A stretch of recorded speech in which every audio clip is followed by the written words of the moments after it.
അസ്സലാമു അലൈക്കും വറഹ്മത്തുള്ളാഹി വബറകാതുഹു. ബിസ്മില്ലാഹിർ റഹ്മാനിർ റഹീം. പ്രിയപ്പെട്ട സഹോദര സഹോദരിമാരെ, വളരെ ഉപകാരപ്രദമായ ഒരു വിഷയമാണെന്ന് സംസാരിക്കുന്നത്. പൂർണ്ണമായും കേൾക്കുകയും മറ്റുള്ള ആളുകളിലേക്ക് അത് എത്തിച്ചു കൊടുക്കുകയും ചെയ്യണമെന്ന് ആമുഖമായി സൂചിപ്പിക്കുകയാണ്. നിത്യജീവിതത്തിൽ പല കാര്യങ്ങളും ചെയ്യാൻ നമ്മൾ തീരുമാനിക്കാറുണ്ട്. അതുമായി മുന്നോട്ട് പോണോ പോണ്ടേ എന്ന ആശങ്കയും പല വിഷയത്തിലും നമുക്ക് വരാറുണ്ട്.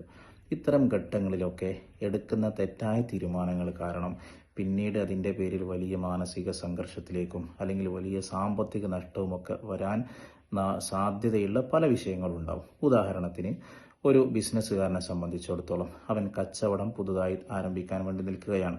അപ്പോൾ അതിൻ്റെ സ്ഥലവും മറ്റു കാര്യങ്ങളൊക്കെ കണ്ടു. അവൻ്റെ മനസ്സിൽ പലതരത്തിലുള്ള ചോദ്യങ്ങളും ഒരുമിതമായി മുന്നോട്ട് പോകണോ, ഇവിടെ ക്യാഷ് ഇറക്കണോ, ഇവിടെ ക്യാഷ് ഇറക്കി മുന്നോട്ട് പോയാൽ എന്തായിരിക്കും അവസ്ഥ എന്നൊന്നും നമുക്കറിയില്ലല്ലോ. ആദ്യമേ നിർണ്ണയിക്കാൻ നമുക്ക് കഴിയില്ല. അതൊക്കെ അതിൻ്റെ പൂർണ്ണമായും അതിൻ്റെ ആദ്യവും മധ്യവും അവസാനവും ഒക്കെ അറിയുന്നത് യജമാനനായ റബ്ബ് സുബ്ഹാനഹു വ തആലക്കാണ്. ഇങ്ങനത്തെ ഘട്ടങ്ങളിലൊക്കെ ഖൈറായ ശരിയായ തീരുമാനങ്ങളെടുത്ത് മുന്നോട്ട് പോകാൻ നമുക്ക് കഴിയുമ്പോഴാണ് സന്തോഷത്തോടുകൂടെ സാമ്പത്തിക നഷ്ടമൊന്നുമില്ലാതെ മുന്നോട്ട് പോകാൻ കഴിയുക.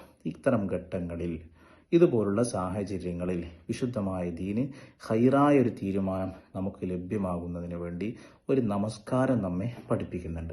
അതിനെ സംബന്ധിച്ചാണെന്ന് പറയുന്നത്. സ്വലാത്തുൽ ഇസ്തിഖാറ എന്നാണ് ആ നമസ്കാരത്തിൻ്റെ പേര്. ഖൈറിനെ ചോദിക്കുന്ന നിസ്കാരം എന്നാണ് അതിൻ്റെ അർത്ഥം. പ്രത്യേകിച്ചൊന്നുമില്ല. സാധാരണത്തെ പോലെ സ്വലാത്തുൽ ഇസ്തിഖാറ നിസ്കാരം 2 റക്അത്ത് അല്ലാഹു തആലക്ക് വേണ്ടി ഞാൻ നിർവഹിക്കുന്നു എന്ന നിയ്യത്തോടുകൂടെ 2 റക്അത്ത് നമസ്കരിക്കുക. നിസ്കാരത്തിന് ശേഷം ഒരു പ്രത്യേക പ്രാർത്ഥന പഠിപ്പിക്കുന്നുണ്ട്. ആ പ്രാർത്ഥന ഇൻഷാ അല്ലാഹ് ഈ വീഡിയോയിൽ ഞാൻ ചേർക്കുന്നുണ്ട്. ആ പ്രാർത്ഥന നമ്മൾ നിർവഹിച്ചതിന് ശേഷം എന്താണ് നമ്മൾ ഉദ്ദേശിക്കുന്നത് ആ കാര്യം യജമാനനായ റബ്ബിനോട് പറയുന്നു.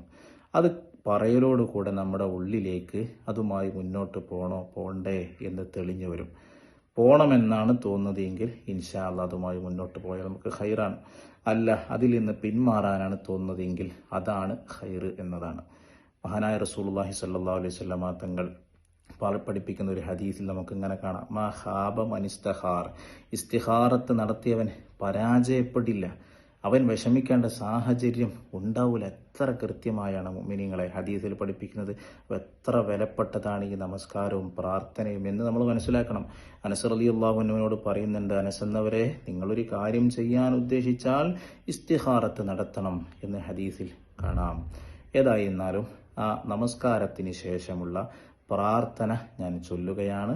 ഇൻഷാ അല്ലാഹ് ആവശ്യമുള്ള ആളുകളൊക്കെ ഇത്തരം സന്ദർഭങ്ങളിൽ നമസ്കരിച്ച് ഈ പ്രാർത്ഥന ചൊല്ലി പിന്നെ നമ്മുടെ ആവശ്യങ്ങൾ അല്ലാഹുവിനോട് പറയാൻ വേണ്ടി തയ്യാറാവുക. അതോടുകൂടെ ഖൈറായ തീരുമാനം നമുക്ക് വരുമെന്നതാണ്. ഏതായിരുന്നാലും ആ പ്രാർത്ഥന: അല്ലാഹുമ്മ ഇന്നി അസ്തഖീറുക ബിഇൽമിക വഅസ്തഖിറുക ബിഖുദ്റതിക വഅസ്അലുക മിൻ ഫദ്ലികൽ അളീം ഫഇന്നക തഖ്ദിറു വലാ അഖ്ദിറു വതഅലമു വലാ അഅലമു വഅൻത അല്ലാമുൽ ഗുയൂബ്.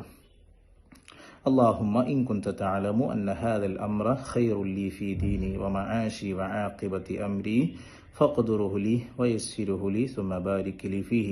وإن كنت تعلم أن هذا الأمر شر لي في ديني ومعاشي وعاقبة أمري فاصرفه عني واصرفني عنه واقدر لي الخير حيث كان ثم رضني به.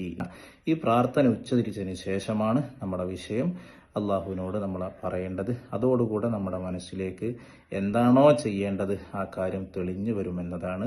എല്ലാവർക്കും ഈ വീഡിയോ ഇഷ്ടപ്പെട്ടു എന്ന് കരുതുന്നു.